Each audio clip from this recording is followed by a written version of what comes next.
Good evening, everyone. We are still waiting for a few people to join us. So I'll give it a few minutes and then I'll give a few housekeeping the rules that are accompanying these slides that you see here today. And we'll talk us really quickly through what our program and evening will look like and turn it over to the people you're really here to hear from. So again, thank you all for joining us for our first ever virtual SICE reunion week. Typically, this event takes place for us over a weekend in the fall where we encourage and are excited about SICE alumni from the 10th, 25th, and 50th classes coming back home to SICE and celebrating these milestones in your class years.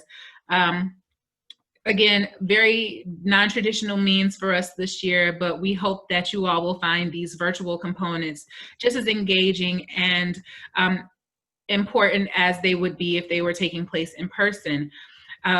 So while, again, I see a few people still being admitted, it looks like we have a good majority of our folks. I'll go ahead and get started with some brief welcome. So thank you all again for joining us.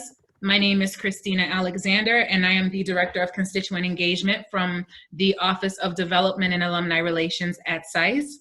I have, in some form or format, communicated with you all throughout the course of the year leading up to this weekend, whether it be through email communication, through outreach through your class committees, but we are really glad to have you all join us here today. We understand and know just how meaningful it is for alumni and students to have the opportunity to interact. We know that the SICE Mafia is one that takes great pride in the community that you all build, and we like to present you guys with the opportunity of coming back home to SICE and learning what the current student experience is. So we'll start the evening today with Jean-Emile Jordan and Margelle Hyatt talking to you all about what career services and this new co-curricular experiential learning committee is at SICE, how it is lending to the student experience, and then giving you an opportunity to hear firsthand from some of the students joining us today that represent the diversity across the student body. From there, we will then give you all an opportunity to go into breakouts that are very specific to industry to help provide some mentoring, interaction, best practices, and advice that only SICErs can pass to SICErs. So I won't hold you all very long. You will be seeing my face throughout the course of this week and in our official programming on Saturday, October 24th. But again, another warm welcome to the classes of 2010, 1995, and 1970 joining us here today. We're excited to see you and really excited to start the official programming for the reunion.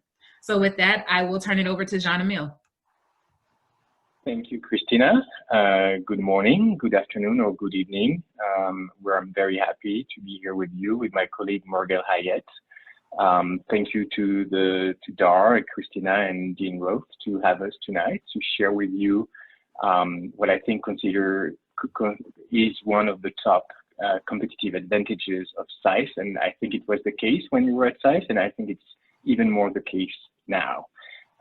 So the way we're going to structure the discussion, our presentation tonight is I'm going to start with about 5 minutes, giving you sort of the lay of the land when it comes to internships and experiential learning at SICE these days.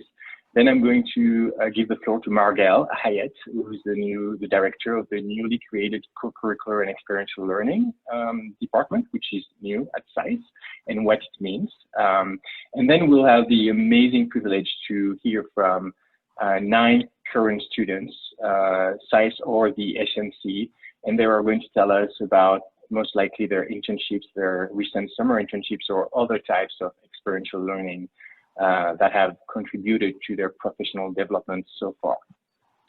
So I wanted to start tonight by giving you an idea of internships at SICE. And I know that when I speak with alumni, they always think of how alumni look like, what internships look like when they were at SICE. So I'm going to start with a few statistics, and for that I have looked at the class of 2019, the one for which we have all the data so far. And when it comes to internships, we can say that SICE is doing extremely well, and SICE students and SICE talent is doing extremely well. If we look at a review, an external review conducted by EY, Parthenon, some external consultants, SAIS has been over the last few years at the top of the list in terms of number of internships per student, meaning that SAIS offers more internships than any other APSIA school, our competitors in the world of international affairs. If we look at the class of 2019, it is more than 80%, 80% of the graduates of the MA degree who have pursued at least one internship. And so if we look at the details, it means that more than 75% of the students pursued a summer internship, and more than 50%, about 53%, pursued a part-time internship during the academic year. So it's really high. And then the next question you should ask, or we should ask ourselves, is what about the quality of those internships? Of course, we ask the students, we ask them to what extent those internships contributed to your professional development. And the answer is a resounding, a very positive impact. They score their own experiences on a scale from 1 to 5, 5 being the top score, a 4.13. So it's an extremely good score, extremely good rating, which means the internships are pursued in terms of volume, but the quality is there. The next thing that might be different from the times you were at SAIS is that those internships don't lead anymore to employment. Only 16% of those internships led to direct employment, meaning being hired by the company or the organizations where students interned. But it's not bad news. It means that compared to your years, employers don't use anymore internship as a talent pipeline. They use it more for accomplishing tasks, accomplishing projects, and then we can see the correlation of good internships leading to good jobs. I will give you just one example. If a student interns at Treasury during his second year at SAIS, that person could be hired very directly by a bank like BNP Paribas in compliance. So you could see, when we look at the details, we can see exactly the correlation, the direct path between an internship and why someone got hired. So everything works well. We're very happy. We could speak about COVID and the impact on unemployment, but during normal years, those internships lead to employment outcomes of above 90%, 92% for the class of 2019. So we should feel very happy about it. What can we do better? What is the new frontier, and how does it compare to other schools when it comes to what we can call experiential learning plus? Because experiential learning is not only internships. Experiential learning is learning through experience. So think about your experience at SAIS, and maybe when you were at SAIS, you did a staff ride. Maybe when you were at SAIS, you did a practicum, international development, or in the energy sector. Think about study trips that really made a difference, that really made you realize, oh, I could do that for a living. And if you look at that, if you look at all those experiences, crisis simulations, boot camps, everything which is in between classes and actual internships, then we realize that only a little bit less of our students pursue those opportunities. The class of 2019, I calculated it, it's only 44% of a class. It's already pretty good, but it's not enough. And when Dean Cohen looked at those numbers and looking at the big picture of where he wants to take the school, we want to offer those opportunities to 100% of the students. Again, in terms of employment outcomes, we're still very happy, or we were still very happy until COVID. But it's really about making sure that we don't have any more the haves and the have-nots. The haves are the students who were offered those opportunities and who pursued them, and maybe half the class who were not offered those opportunities and couldn't pursue them. So I'm going to stop here. I think I gave you sort of the lay of the land and where we want to take the school and where Dean Cohen wants to take the school. And I'm going to leave the floor to Margelle so that she tells you about how CCEL, the new curriculum and experiential learning department, how it could help sort of fill the gap for the have-nots. Margelle. Thanks, Jean-Emile. You did a wonderful job of describing the new office, co-curricular and experiential learning. For those of you in the earlier classes, you probably never even heard of these terms. I'm a SAIS grad from the 80s, and I never heard of those when I was at SAIS, although we've actually always done them. For many of you, the terms are new, and as Jean-Emile said, they really are any activity that is outside of the curriculum. These experiential learning activities are intended to help students hone and strengthen their skills so that when they actually get out of SAIS, they can hit the ground running.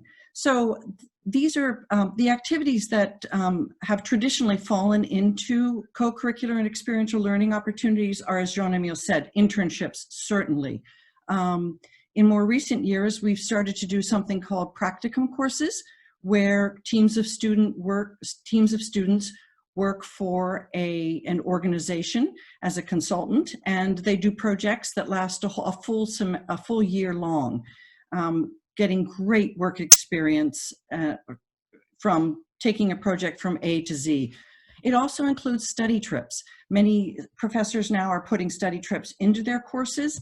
Others are taking, study trips during spring break or intersession, and they are wrapping the students' learning experience around a particular issue, so that you actually, when you go to the city or the country where the study trip takes place, you're doing interviews with all sorts of people, from nonprofit organizations to governments, and you're really learning firsthand about a policy issue. And then you come back and you have to present that. So that's great experience as well. Others are, as Jean-Emile said, the staff ride. If there are any strat grads out there, you probably all went on a staff ride at some point or another. And beyond this, we really are looking at conferences and workshops, students that get involved in leading workshops or conferences where there's a lot of organization involved. Anything that can actually help take what you're learning at SAIS and putting it into practice and honing your skills. That's really what we're looking for in the CCEL office. And the reason really that we were developed, and the reason why Dean Cohen thought it was so important is to have an office dedicated to this, is that many students that were in a larger program like Energy Resources and Environment, STRAT, they had many opportunities to do all sorts of different experiential learning opportunities. Those students that were in a smaller program might not have been so lucky and didn't have those same opportunities. So one of the main reasons that we are developing this office is to ensure that every SAIS grad has an experiential learning opportunity that they want, and that can give them, the head start that every SAIS grad needs when they're out looking for a job and entering the job market. So with that, I'm going to end, and I will be happy to answer any questions about this new office. So thanks very much, and a warm welcome. So glad you could join us tonight. Thank you, Margelle. So the last thing you said, I just want to insist again. Our mission is to make sure that SAIS students pursue their life purpose, regardless of social economic background, regardless of campus of study, regardless of areas of studies. So it's really a diversity and inclusion goal, meaning we were serving students in the past. We're not starting from scratch. We are not saying we are going to create, experiential learning at SAIS. Luckily, we already had a lot of experiential learning, even if we were not naming it experiential learning. The main idea is to make sure that we make it available to all the students. And this is what I think we're going to hear about from the students with their successful experience so far, and how we want to multiply and create those opportunities across the board, and not only for, as I said before, the haves. So that being said, let's listen to the real life people, the real life students. So we have 9 students tonight, and we have a good level of diversity in terms of campus of studies. We have one person from the SNC, William is with us.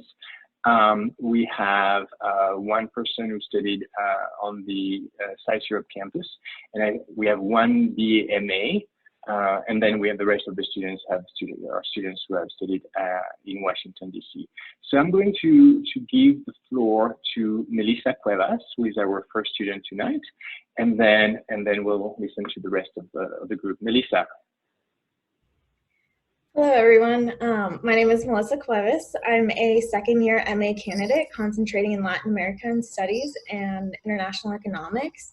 And first, I'd like to say that I'm thankful to be here and sharing my experiences that SAIS has afforded me, as well as to hear what my classmates have experienced as well.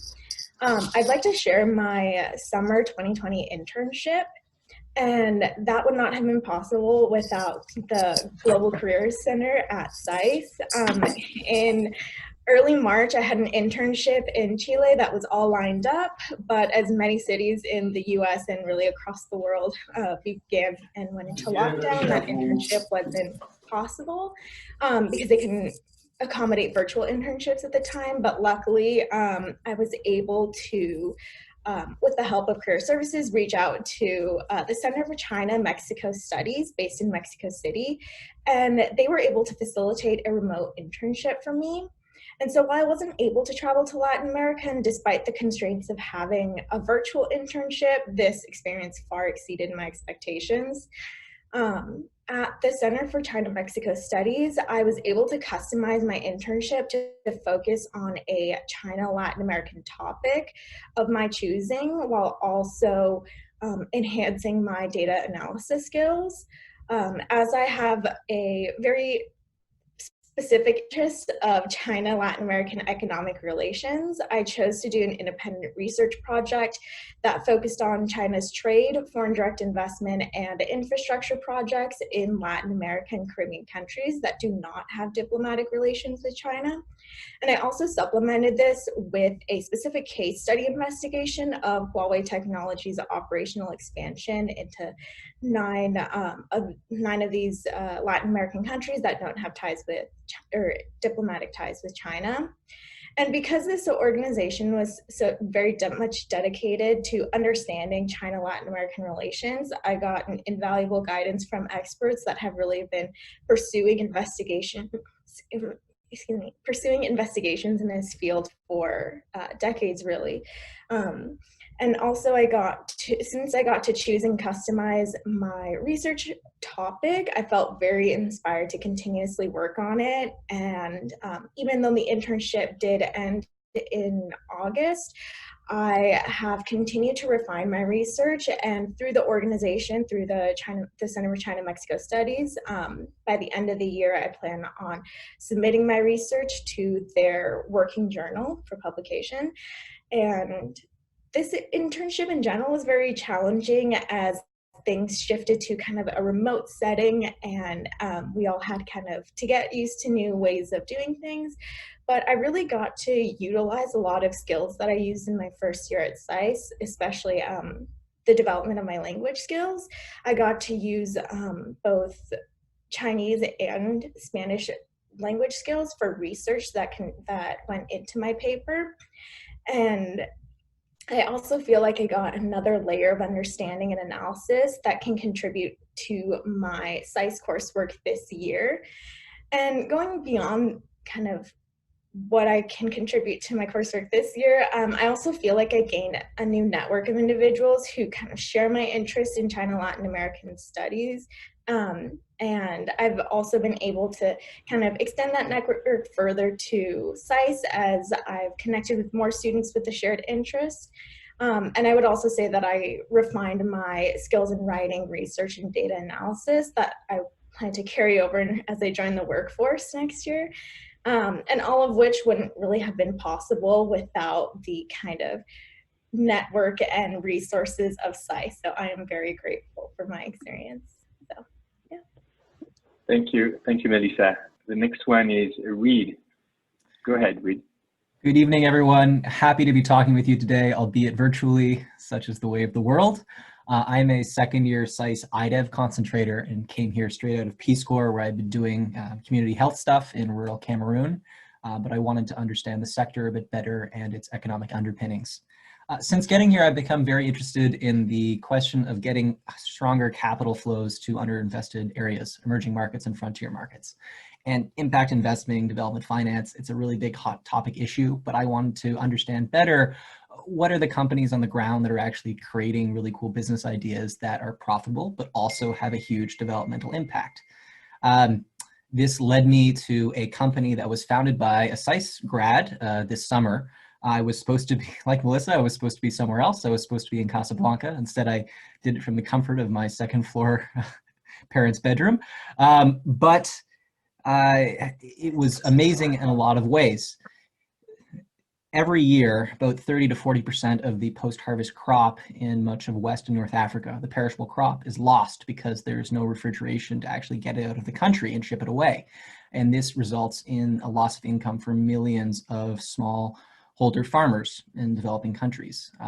So I worked for a company that had an investment thesis that said if you could go and build a whole bunch of refrigeration infrastructure in North and West Africa, you could create a very profitable business, but also be safeguarding the livelihoods of millions of smallholder farmers. And I ended up working for them for the summer, helping them with a bit of their investment and corporate governance stuff, but also doing the feasibility studies and figuring out how you would go and build out a business in areas with low infrastructure links. It was amazing for me because I was able to go from saying that I was someone who had training in econometrics and corporate finance and applying development strategies to being someone that actually had practiced those out in the real world and said that, you know, I looked at the problem of trying to figure out how to make sure you got returns in a market that had a perception of higher risk or being unstable.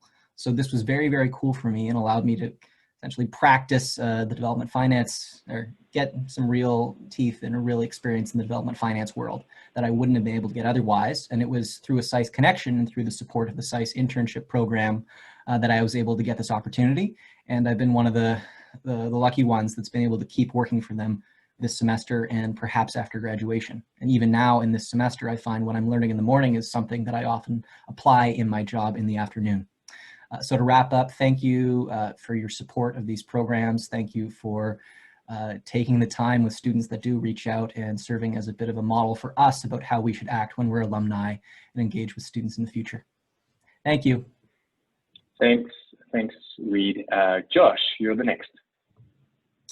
Hello, everybody. I'll try to follow up that, Reed. That was very well said. But echoing that, I am very grateful for the opportunity to be here. Obviously, thank you all for attending and taking the time out of your busy days to listen to us temporarily. But I think in general, my kind of thesis individually is that my approach to coming to SAIS in the first place was kind of a professional finishing school. I had worked in DC for 2 years prior in all sorts of policy roles. I got very much into the deep domestic politics of the day, which, as the news is an indication, is not the most fun sunshine and rainbows kind of thing to be keeping track of. So I want to get out, I want to go to grad school and kind of connect with an international side of it. So as the applications went, I chose SAIS primarily because it had such a good reputation for the application to the District of Columbia, obviously, and the internships here, but also as the incumbent SAIS Bologna person, it was the first year opportunity to go to Italy, kind of refresh, get a fresh pair of eyes on the same kind of policy questions I've been asking myself and doing for a couple of years. So for me, I studied economics in undergrad, so I wanted to kind of do something a little bit different, which turned into kind of in the same track of Reed, the development finance track. And the policy question of what I wanted to focus on was unknown when I started. I had actually met with Margelle the summer before I started, as she probably remembers. I was originally IDEV, then I switched to LASP, then I switched to ERE, and then by the end of it, I stuck with ERE. And from there, it was, again, the skills building, doing the hard financial analysis coursework, but also giving myself an opportunity to get some policy expertise and understanding of obviously the leading climate and environmental policy questions today. So in the sense of that, in the internship, I had an internship this summer in Milan with this place called Theme, which is effectively the climate think tank for the giant oil company Eni. And there I got a lot of autonomy to kind of create my own research, which was through, I should mention, the SICE Career Services in DC, which I imagine is a proxy of the one here. But in any event, I got a chance to research kind of that intersection of energy and development finance.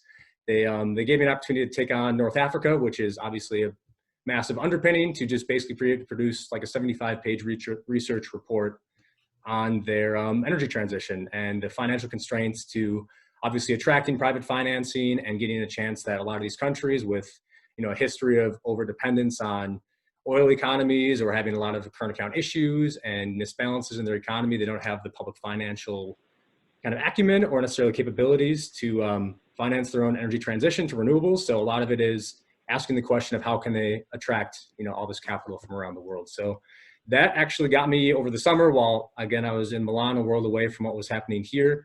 I started connecting with alumni that were through Julie, who's not here, but also in the Career Services office. She connected with me with an alum at the IFC, who actually through the grapevine indirectly got me a current internship at Delphos International, doing less of the research on the same question, but doing the financial analysis side of the infrastructure finance and emerging markets. So it's basically now, instead of researching the risks, researching the markets, doing a lot of the stuff that is the actual like financial models, building, you know, solar plants and wind plants in developing countries. So overall, I think I've gotten a good chance from what I came in to kind of, you know, get a diverse skill set. I'm in a practicum through the ERIE program, which is with the utility up in New England, that kind of, I think, adds to that. And while I'm still, you know, the $1 million question is what I want to be when I grow up in 9 months' time, that still needs to be answered. But I think so far I've had a great opportunity to kind of get access to alumni, get access to the services of the institution, and kind of combine the coursework with an actual professional application, which by the end of the day is what I came for. And I'm very happy to be here. And obviously the continued support that alumni have almost always provided without that. Thank you, Josh. Reza, you're next.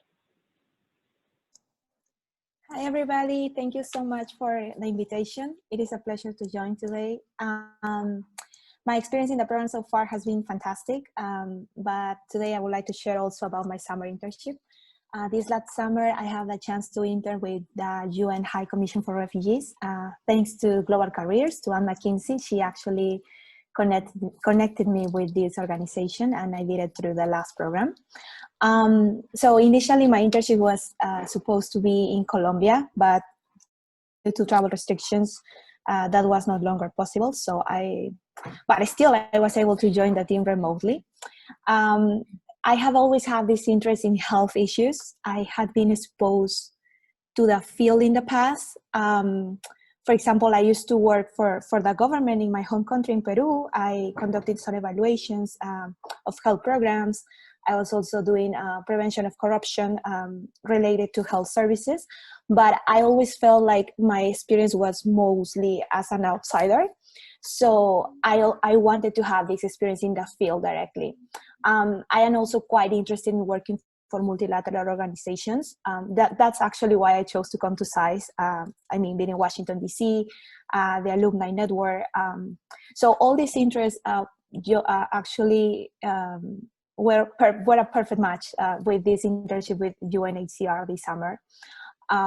It allowed me to combine my interests, to gain some direct experience in health issues, and also to learn about the work that UN does. This internship also, allowed me to put in practice my research skills, my writing skills, quantitative also. I study economics in my undergrad, and I am quite interested in the field. All my classes at SICE, so far I have chosen always econ classes, econometrics, and econ development, and these sort of topics. So I use these skills in my internship. I collaborated with them, writing reports, writing health protocols. Also, most of the job that we were doing this summer was concentrated in the response to COVID-19. So I was responsible to handle the donations database and just handling all these databases, and then writing nice reports with short graphs and tables that were then passed on to stakeholders and donors. I learned a lot about the humanitarian role of the UN, about the health system in Colombia as well, and also the needs of the Venezuelan refugees in the country. Finally, another aspect positive of this internship was the team. They were really welcoming, they were really open. We have a really good connection, even though it was through Zoom. We have some celebrations, some birthdays, and also sometimes on Fridays we just get together and chat. So I think it was really nice in that sense too. And we also have quite interesting events. Since the UN is a huge organization, we also had the chance to join some conferences that were run from Geneva, others from the US headquarters. So I think that was also something really interesting. So I am glad to be able to have this experience thanks to Global Careers Office, and thank you for listening to my experience today. Thank you, Reza. Zoe, you're the next one. Hi, I'm Zoe Oyster, and I'm a 5-year BAMA student, currently in my 2nd year concentrating in energy resources and environment. I'm also doing a specialization in international finance. And as you can imagine, coming in as a BAMA student, I had very limited professional experience, mostly through my summer internships. And SAIS has been an integral part of my professional development journey since I came here. After taking a few ERE classes, I really developed an interest in decarbonizing technologies and their deployment. And I had a few energy-related internship experiences before, but none of them really spoke to new energy technology RDD. But then last semester in the spring, I took the Canadian Studies Practicum, where we consulted with the government of Quebec on best strategies to develop their minerals mining sector. And I ended up doing a lot of research on the end uses of these critical minerals, including EV batteries. And the knowledge that I accumulated throughout the practicum helped me secure an internship at Securing America's Future Energy this summer. And I'm continuing the same internship for this fall. My experience at SAFE has been very valuable because I'm conducting research on electric vehicle markets and deployment policies in China and the US. And I guess one can argue that EVs are one of the most widely commercialized decarbonizing technologies. And I believe a lot of the strategies used for EVs can be translated into other decarbonizing technologies. I'm also doing a lot of research on current developments in EV technology in both countries, autonomous vehicle technologies, and especially on the policies that we need to adopt or change to realize widespread autonomous vehicle deployment. And like I said, the Canadian Studies Practicum has been vital in me getting this internship because my boss openly said he gave me this job because I knew a lot about the minerals and the batteries coming in. And this year, I'm taking part in the ERE Practicum, and my group is assessing transactive energy capabilities in 8 US states. And we worked on, and this specific project really has a lot of EV components in it. And ever since the end of the summer, I was trying to convince my boss to assign me more EV grid integration related projects. And after he heard that I was taking part in this practicum and really heavily working in this area, he allowed me to take part in more of these projects, and I was able to convince him that I was a good candidate for those projects. So I guess in short, when looking for jobs or internship opportunities, especially in the energy sector, and for me having very limited experience coming in, just having a working experience in some of these energy related issues are really important, and it can make you a really competitive candidate when you're applying for jobs or internships. And the experiential learning opportunities at SAIS have helped me gain these experiences and like get my foot through the door in these organizations. Thank you. Thank you, Zoe. Emily, you're next. Hi, everyone.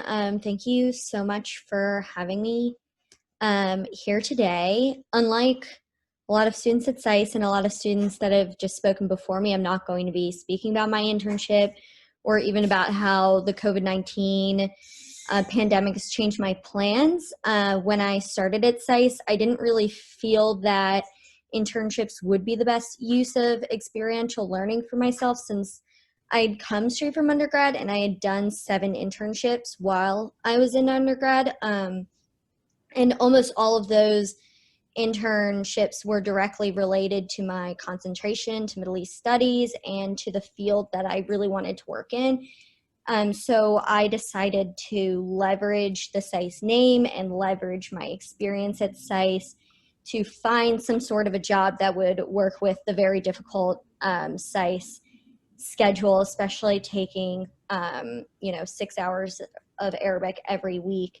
I really just felt that the gap in my experience would be something that inhibited me coming straight from undergrad when I was looking for a job after SAIS. And so when I first started SAIS, I used the SAIS name, and it really helped me. And I began writing for an Arab newspaper, and I had a weekly column on United States Middle East relations and current events happening with that. And while I really enjoyed my time doing that and got so much experience writing op-eds and stuff like that, I really wanted to do something that was a little more analytic, because I do want to continue into analysis in my career. And actually a SAIS alum who I had connected with during a previous internship actually sent me a job posting for a position with a small defense contracting firm called Ascari Associates LLC, which is where I currently work. And when I went in for the interview, turns out that the SAIS alum who had recommended me was not necessarily super close with the people who I was interviewing with, but the fact that I was a student at SAIS had made such a huge difference, and that they knew that, especially since I was a Middle East studies student, that I really knew what was happening in the Middle East, and that I had this really great foundation. And so the main nuts and bolts of the position that I have now is I produce a daily intelligence deliverable for military officials. And it works really well with my SAIS schedule because I don't work every day. I only produce the deliverables on certain days. And since it's due at a certain time, I'm able to work wherever I want and attend classes at whatever time I want, and, just work on my schoolwork fairly freely. And so I just found that the position has been so complementary to my SAIS education. My education at SAIS has really led into and helped me in my job, and my job has really helped me in my classes at SAIS.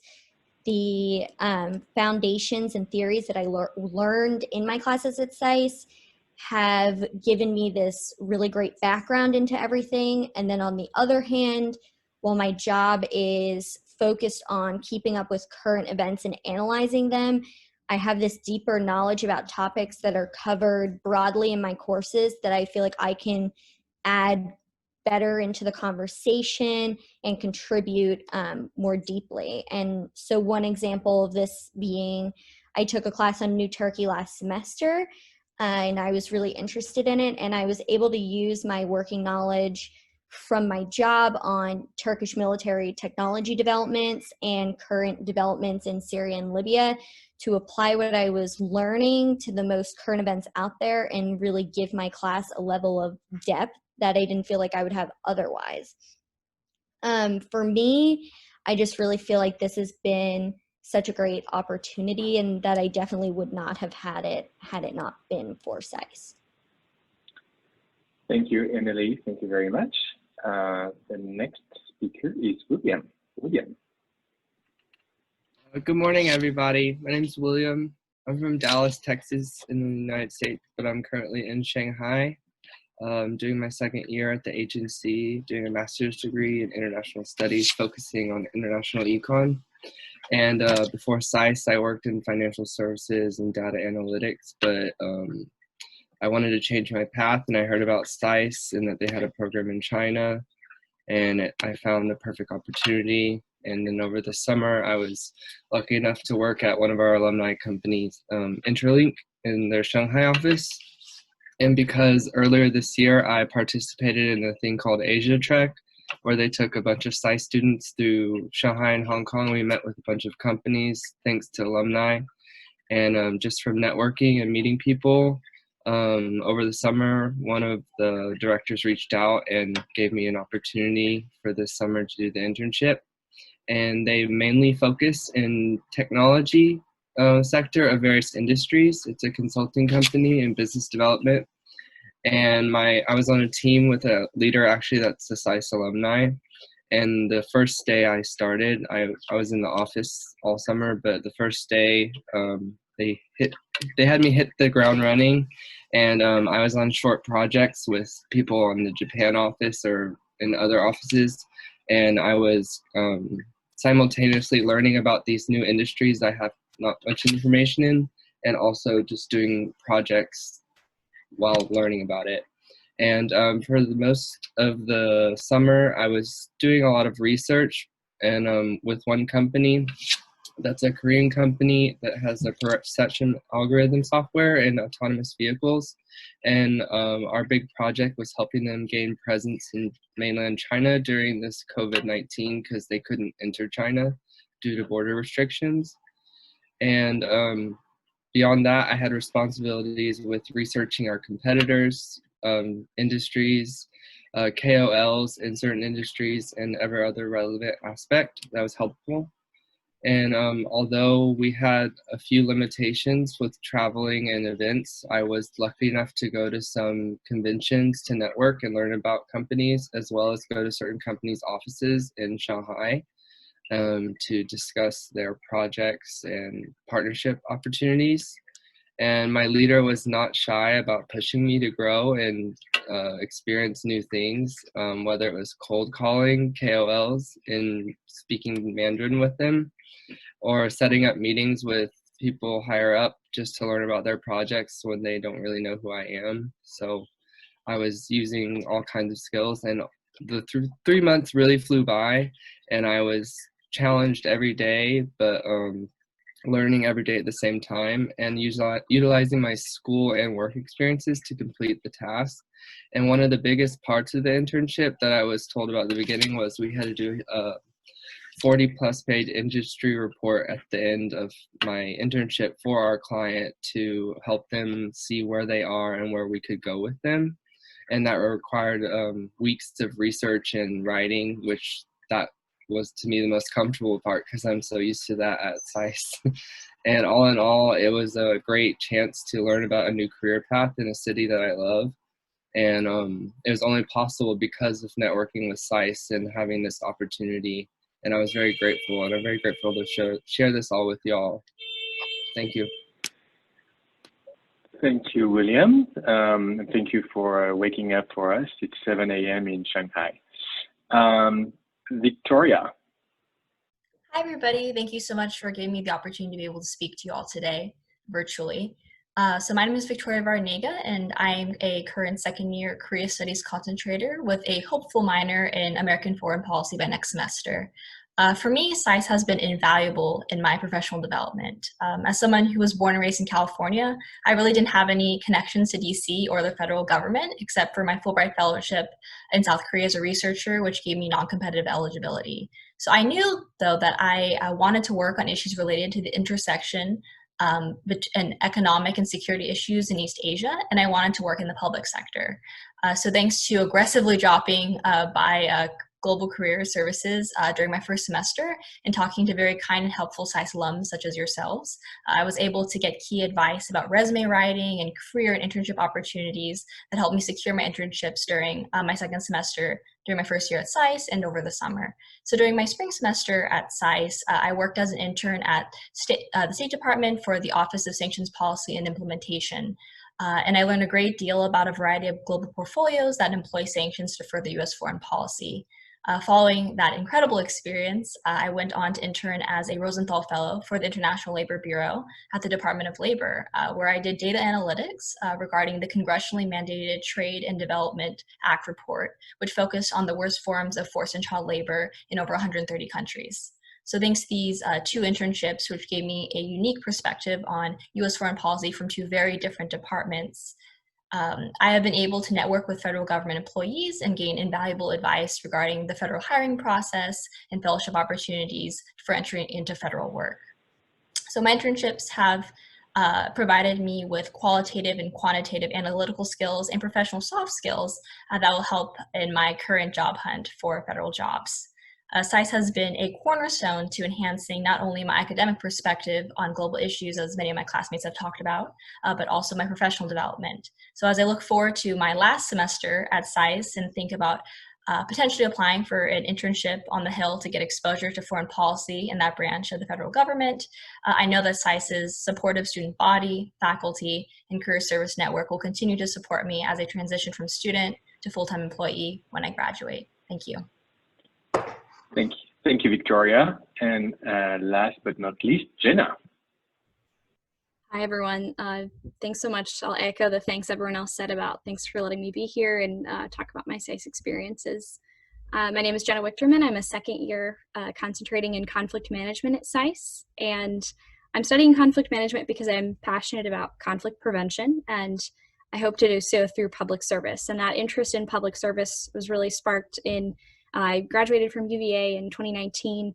And then in the summer between undergrad and SAIS, I interned at the Senate Foreign Relations Committee, and that really confirmed for me just the immense amount of influence that the U.S. government has in positive and negative ways for conflict prevention, conflict management. And so that is what really steered me towards wanting to focus on preparing for government service, public service while I'm at SAIS. And so SAIS has been a fantastic opportunity to provide me with the experience and the just the knowledge that I need to do that. So my my first semester at SAIS, I did an internship with the U.S. Executive Director's Office to the World Bank, and was able to see kind of U.S. foreign policy operating at a multilateral, which was fantastic. I not only worked on memos and research projects for the U.S. Executive Director to kind of help inform U.S. votes on the World Bank board, so which projects go through and not, but also, grew and developed a new interest in U.S.-China relations, working on a project there focused on China's growing global economic influence, and that was a fantastic experience to work on that project while also doing that amidst a conversation about China's role within the World Bank. And then this last summer, the SAIS Career Office really helped me and advised me on preparing for the Rosenthal Fellowship, which was a fantastic experience that helped set up folks to kind of, again, get the experience and knowledge they need for public service. And originally I was going to be at the U.S. Embassy in Doha, and unfortunately because of COVID that was canceled, as many others mentioned. But SAIS Career Office, again, was very helpful for connecting me with another internship. At the very last minute, I ended up at the State Department's Office of Democracy, Human Rights, and Labor, and was working on a project focused on helping foreign service officers they needed some sort of document providing guidance for foreign service officers on how to evaluate just multiple development project proposals that they got for human rights and social safeguards. And so it was a totally different angle, going from the Hill before SAIS to then working at interning at a multilateral, and then working at an agency. And it's been wonderful to kind of see the progression throughout my time at SAIS and be able to see different aspects of the U.S. government through my internships. It's been a fantastic learning experience. The final thing I'll mention is that kind of extracurricularly, I've been able to help co-lead a SAIS trip to Israel, which takes about 50 SAIS students on a trip to Israel over the January break. And we're hoping that it'll work out this year as well, COVID permitting, over the spring break. And so that's been a fantastic opportunity, again, for not only leadership development, but also a fantastic opportunity to meet other SAIS students from various concentrations and interests and backgrounds. And so thank you so much for your time and attention. I've been very grateful to SAIS for all that they've done to help me get to the place where I'm excited and looking forward to working in public service after I graduate. So thanks again. Thank you, Jenna. So we have 15 minutes for questions and answers for a Q&A session. Before we start, one thing I want to say first, thank you to all the students. I mean, you did an amazing job. It's very, very challenging to summarize this in 3 minutes, so congratulations. Another thing is, I think for you, the alumni, is to get a sense of the diversity of career path of post-SAIS or post the HNC. 6 years ago, we had about 140 employers who hired at least one SICER. Last year, class of 2019, we had more than 260 unique employers. So it's an increase of more than 80% in 6 years. So that gives you an idea of the acceleration of the diversity of career path post-SICE compared to maybe 10 years ago, 25 years ago, or of course 50 years ago. So I'm going to stop there, and we're going to take questions, please. And for the alumni, when you pose your question, if you would, please turn on your video. We'd love to see you as you interact.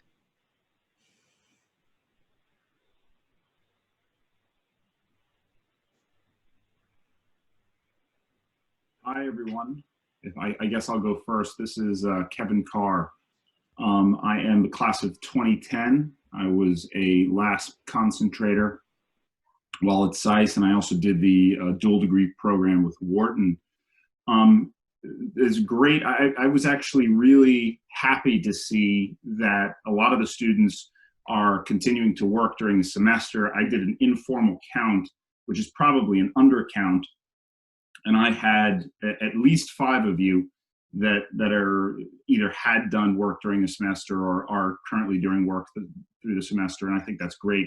I did that at the Treasury Department, and really it was essential for me, you know, partly in a way that it showed me what part of the Treasury Department, you know, it got me on the inside, showed me what I didn't want and what I did want, and so it was fascinating. So I really like that. My question is, I do want to talk a little bit COVID here. I want to see, did anything turn out better this summer for you all, given that it was the summer of COVID, and even in your spring semester, did anything turn out better? Were there any silver linings? I'm really looking for silver linings these days, I mean, honestly. And then the second thing is a related question. In this semester here, or even in the spring, as you went online, has COVID been incorporated in the curriculum at all? And also thinking a little bit more broadly than that, how is trade talked about now in the curriculum? Because I think we're, particularly with this administration, we're really at kind of a shifting point on trade. And I'm wondering, is that different? Is it being taught differently in classes, or are you guys just kind of learning the basic, formulas and theories and the building blocks? So to summarize, the first is on the COVID and any silver linings, and the second on how COVID or trade are being taught in the curriculum. Thank you so much to all of you.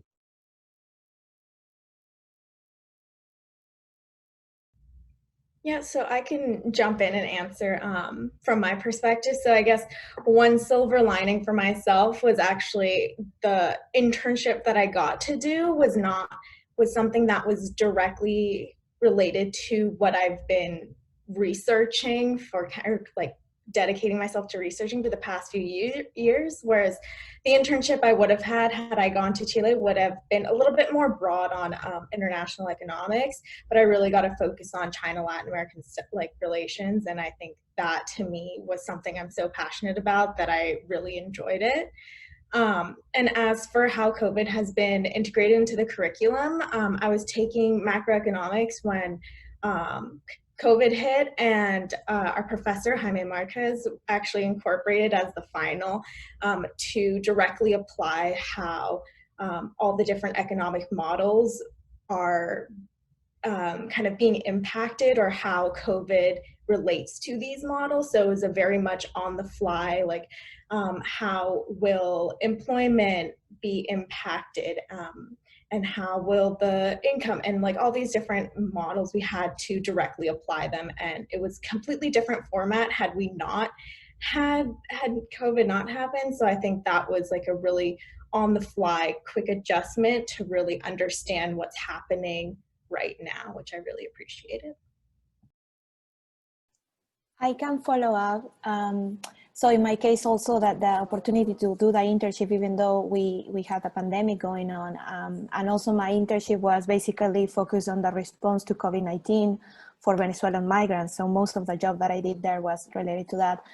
And I was also in the class with Melissa in macroeconomics. So that final exam was related to that. But at that point in the spring semester, I was taking also behavioral economics and public finance. And in both classes, we also did some policy memos related to COVID, especially the behavioral economics, that is a subject that I'm interested in. We were thinking of what are some ways in which can we, that word doesn't come to my mind right now. We can convince people sort of to adopt the measures, to follow the rules of COVID, like to use masks. For example, a lot of campaigns into communication and how you present the information, like in simple ways.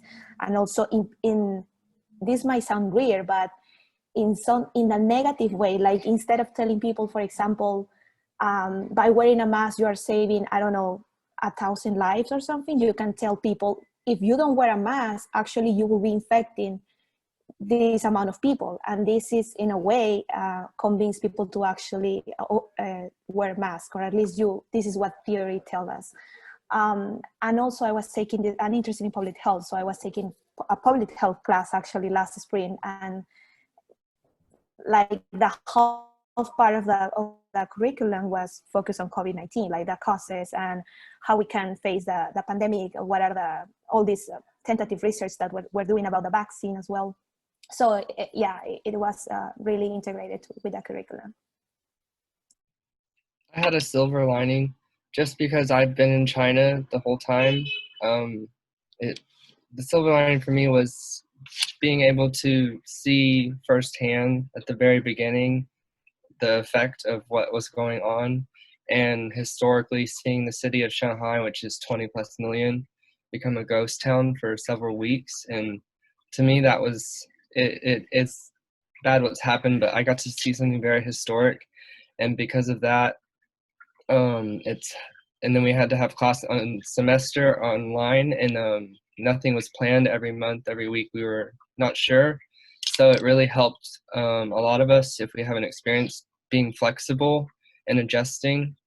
And I thought that was a very, very important skill if no one's experienced it. And for me, and then also, if I wouldn't have gone through all that and this all hadn't happened, I probably wouldn't have gotten to the path of the internship I landed. And I had already been curious in consulting, so I feel that was kind of meant to be. And so that, to me, that was a good silver lining as well. Hey, William, if you don't mind, what is it like in China now? Do you get the sense that they're through, obviously through a peak? I mean, but are they on the other side of it, or is it a constant? Does it feel like a constant, putting out small brush fire kind of thing?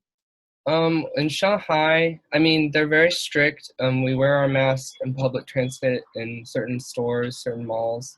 But actually, since about May was a little bit more shaky, but since May, it's gradually gotten back to normal. And I think since at least June, things are back to normal, because they're doing a really good job with technology, using our phones and scanning QR codes, and we have health codes. And if you travel, your code updates, and if someone's gone there and they get it, it will affect the color of your code, like red, yellow, or green. So I'd say it's pretty much back to normal, and everyone's at ease, because we did a really good job of just literally for a month or two not going out, not traveling. And so it feels crazy that it's normal in China, and then everywhere else is kind of getting the back end of it right now. Yeah, we're normal here in the U.S. too. We're just cruising. So.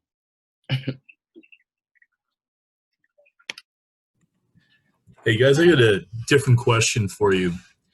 Post-SICE, I've ended up in all sorts of strange places that I wouldn't have expected. And I'm curious, have you guys thought explicitly about a bridge from a lot of the great public service plans that I've heard? And I strongly encourage that. But have you thought explicitly about a bridge into the private sector and how you're going to get over there and what your intentions are post-public service? I can kind of comment on that, just in the sense that Personally, I'm from Wisconsin, so I think in like my 10, 15-year plan, I probably want to move back home or closer to home, which for me is probably the closest I can get comfortably, but maybe like Chicago or Milwaukee. So I think in a lot of ways, you know, I've got like not necessarily a 10-year contract. It's not tight with like how I'm going to stay in DC, stay in the public service, and try and like stay around the area. But I think in a lot of ways, my approach to my coursework and the internships I take is to kind of get partially a comprehensive understanding, right, of if I'm doing energy and environment issues, you understand the markets, the regulations, the politics, the actual like financing of it. That for me, the thought, it comes down in the sense of what sectors exist in different parts of the country. So for me, in energy, you look at like a city like Chicago, which is a very like specific example, but you know, there's a lot of derivatives trading, or there's consulting, or there's everything from local. If you're talking about renewables, there's the Midwest and the entirety of the Middle America that has high solar and wind potential in it. So I think in a lot of ways, the calculus in my head is kind of like do public service, enjoy it, and kind of learn the institutional knowledge, as I like to think about it, and then jump and think about it in the long haul. Or maybe I love the public service and I stay here forever, but I think it's kind of a hedge, if that makes sense. Hey, Josh, for what it's worth, I'm a former derivative trader and lives in Chicago, so I hear you right now. That's a funny thing. No, but you know, honestly, you know, life is going to throw you all sorts of unexpected opportunities and curveballs. But one of the things that I wish I had done right out the gate after leaving SAIS is had an explicit strategy. Whether I'd stuck with it or not would have been, you know, up for grabs. But one of the pieces of advice I'd offer out is have an idea, have a plan, explore your options as you continue through your public service. This is Dan Prieto. Gavin and I actually graduated the same class, and I'm sort of following up on his question. I have traversed public sector, academia, and private sector ever since I've left SAIS. And, you know, I think it's really difficult to have an explicit plan, but I think the bigger thing is to keep your mind open and to know the particular skill sets that will be saleable in multiple environments. You know, I was an investment banker at JP Morgan covering technology and aerospace and defense right out of grad school, and that matched the internships I had at boutique investment banks, both in Thailand and in Washington, D.C. But after that, you know, I helped stand up the House Homeland Security Committee. I worked on the White House National Security Council. I've had fellowships, you know, at the Kennedy School and at Stanford as an academic. I'm at Google now. And so I really encourage everyone to keep that Swiss Army knife mentality and keep an open mind and stay versatile and be willing. The hardest thing actually is to be willing to make moves. There have been a number of times where I've left a job where either my parents or my friends were like, why would you do that? You know, you're stable, it's a good job. The world is changing really rapidly. And that means you have to have the courage and the conviction and the self-awareness to make moves, even sometimes lateral moves, you know, if you want to have that experience that is cross-public, cross-academic, cross-private sector. And for me, it's meant a journey from, you know, policy to academia to the private sector across the 25-plus year lifespan of the change of the internet since I've graduated SAIS. Apparently there's a requirement for the class of 95 to wear vests on this call. I don't know, Dan. No, this is Marty in California. I'm also a classmate of yours. I don't know if we met, but Dan and I think I was the class just after you, so I'm the class of 95. But Thank you, Dan. Thank you, Dan, for the call about being pragmatic and being ready for audacious, what we call in our jargon, audacious moves. We're running out of time. The last question is for my old friend David. David Frey, if you have, go for it. The last one is for you. All right, we'll end with a class of 95 trifecta. I was with Dan in Bangkok on experiential learning, and I can personally assure you that he's overstating how cool his internship was. It was really just kind of crunching numbers in a back office of a bank there, but I was doing the same thing down the street. The question I have for you is, it's the magic wand question. It's, you know, it's one thing to get alumni assembled for you on a panel like this every 50 years, every 25 years, every 10 years, that sort of thing. I know that Jean-Emile does a great job of reaching out to people around the world for those kind of core sessions. But when you reach out to alumni individually, are we collectively responsive? Do you get the sorts of access, the sorts of input you need, or does it take kind of a bigger effort like this through the alumni office, through career services? I'm just curious if there's anything culturally we need to do to help SAIS people be more, help SAIS alumni be more responsive for you. I can speak in a little bit. Margot. Oh, sorry. Oh, sorry, you go first. No. I would absolutely let the students have a voice in this and then jump in from the staff component later. So feel free to please proceed, Jenna. Sorry about that. I was just going to speak to my experience. SAIS alumni have been fantastic when I've reached out, and kind of to the point that others have made as well. That's been a fantastic opportunity and way to explore and learn more about other sectors. So I've been able to meet with folks just kind of thinking, okay, well, let me think about trying out an internship, or thinking about whether or not I want to either work in private sector, or in other different places within the public sector, different places within the private sector, think tanks. And I've been able to talk with people from all across the spectrum there, which has been fantastic and kind of a wonderful opportunity to just have an hour window into what their day-to-day work is like. And so I had a fantastic experience with SAIS alum. Most, if not all, have definitely provided, mentorship and advice and really great kind of experience that I've learned from. If it ain't broke, we won't fix it. I mean, that's great to hear. Yeah, I have the same sentiments. All of the alumni have been really open to talking with us. And when we reach out, we realize that you're busy and it might take time for you to respond. I guess one really minor problem I had, which is not a huge problem if you look at the grand scale, is sometimes I had to end up contacting alumni through LinkedIn, only because they're not as involved or connected to global careers. And it's been okay in the long run, but some of the alumni don't really check LinkedIn that often. So I waited a couple months to hear back. And again, when we reach out to you, we realize those factors. And once I was able to connect with those alumni, I had amazing conversations. But if there was a way to connect more alumni with students, or a way to allow alumni to be more connected to global careers, that might be one thing I would fix. This is Dan. I would second that. I've seen this with my undergraduate and institution and with SAIS. I think the career offices are often very protective of having people contact alumni. I would argue in my experiences, there's an opportunity to be less protective. Like if the alumni doesn't want to respond, they won't respond. But to be honest with you, I wish I'd been utilized, or had been utilized much more over the last 25 years. And you know what? If someone is annoying me, it's my choice to not interact with them or not. But I don't think the career office should feel that, if there's a bad interaction with a student, or if they get harassed, that it's in any way going to harm, our donations to you or anything of the like. If anything, the contact through the alumni office and the career office is more likely to spur our engagement and contributions.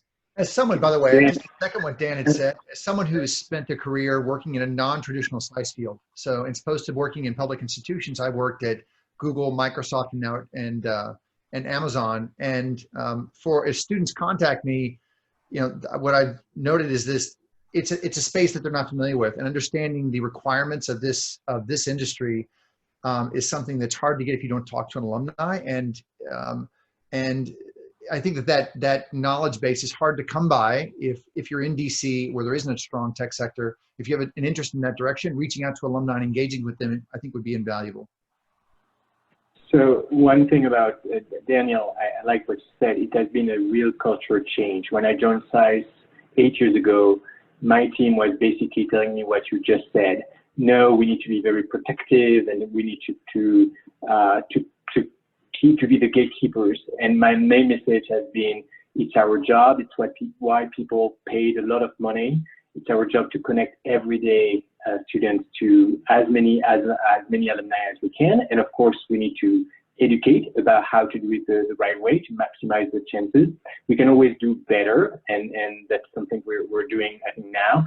So one thing I would like to mention is we have now a robust mentoring program. So if you're interested in mentoring one of the current students, please reach out to me. I will put my email address directly in the chat. And this program can allow you to mentor a SAIS student, or to be accessible for information interviews, or to be part of a really structured mentoring program with key interactions during the course of 1 year. So, and you choose the frequency, you choose how often you're available. So I will say amen to that. And I would offer, I've talked to Martin about this on the side. I think you have 20 plus years of lost time and interactions with us to make up. So I think we are making ourselves available. And really great. quickly, There we go, sign him up. Sorry, Yeah. and this is Christina Alexander from the Office of Development and Alumni Relations. To second John Emil, we are constantly working with alumni through our points of contact community to connect their office with alumni who want to engage with students. But we also, through our communications in our office, the SAIS Alumni Connect, which is our bi-monthly newsletter that I hope you all are receiving, we have added a section now. Well, just to give a little background, the newsletter for us primarily used to be an event, a global event bulletin, sharing what alumni events were happening with a quick blurb about an update from the school. But in the last few months, we've drastically changed that communication to share more about what's happening at SAIS through the faculty, administration, and student experiences, and how alumni can be more engaged with that.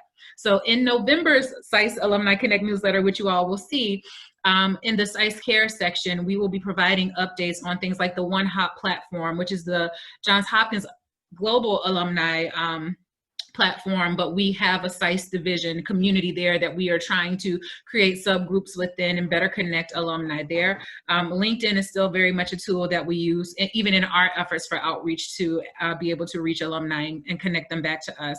But we oftentimes will provide information there about calls to action where we need alumni to either support students through career tracks, internships, mentoring, and other opportunities. So if you have an expressed interest in learning more about those efforts, Jean Emil and I can absolutely follow up with more ways to get you involved.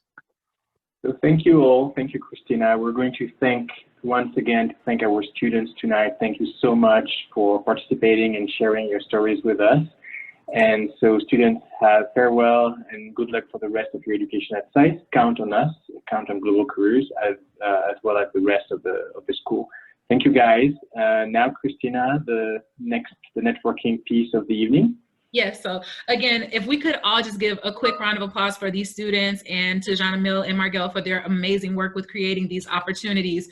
Again, we know that our network is one of the greatest values that we're building here at SAIS. So taking opportunities like this to connect alumni with future alums are, something that we greatly value. So for now, we're going to be turning the program over to your industry-specific breakouts. This is where we encourage students and alum to engage in further conversations about how to navigate these career fields, how to better connect with SAIS alumni for opportunities. Wherever you all feel like these conversations will be most meaningful, we encourage you to go into these industry-specific rooms and take a deeper dive into these conversations. So Angie will be, who is I think visible as SAIS DAR or SAIS Development here, will be taking you all into those breakouts with a member from the development team to help guide and facilitate those. But Jean Emil and Margelle, thank you again to all of the students. Thank you for sharing your experiences and lending further to these conversations. And again, to all of the alum, thank you for